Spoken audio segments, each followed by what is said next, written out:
राजनीति देश काल परिस्थिति देखकर करी जाती है, राजनीति बड़े लक्ष्य से की जाती है।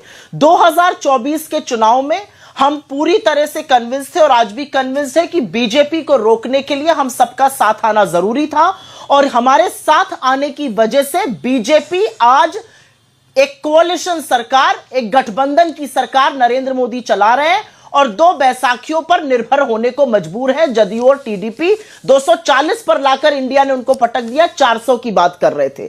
लेकिन जब दिल्ली का चुनाव आया तो हमें लगा 11 साल से एक पार्टी चला रही है, लोगों के अंदर आक्रोश है, एंटी इनकम्बेंसी है और हमें उस पार्टी से भी कुछ सवाल पूछने चाहिए। इसमें कोई विरोधाभास नहीं और मैं आपको बताती हूं क्यों नहीं है।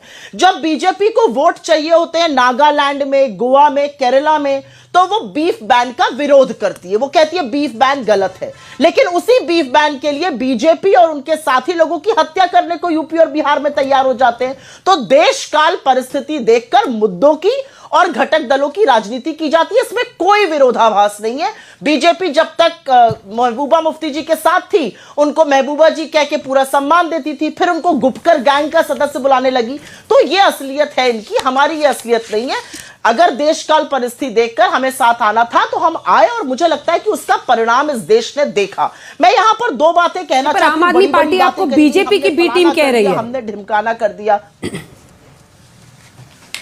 अब वो चुनावों में बहुत सारी बातें कही जाती हैं। आम आदमी पार्टी में कितने संघी भरे हुए हैं, संघ ने कितना सपोर्ट किया था आम आदमी पार्टी के पहले मूवमेंट का, वो बात तो अब संघ के लोग खुलकर टीवी इंटरव्यूज में कर रहे हैं। असली बात यह है कि आम आदमी पार्टी, और इस बात का मुझे हमेशा से क्षोभ रहा है, चाहे वो हमारे साथी रहे या ना रहे, हमेशा से यह दुख रहा है कि जब गुजरात के चुनाव लड़ने गए तो इन्होंने बिल्किस बानो पर नहीं बोला, जब दिल्ली में दंगे हुए तब भी केजरीवाल जी और उनकी पार्टी ने नहीं बोला, अपने साथियों को त्याग दिया। तो ये इनकी राजनीति है, हमारी राजनीति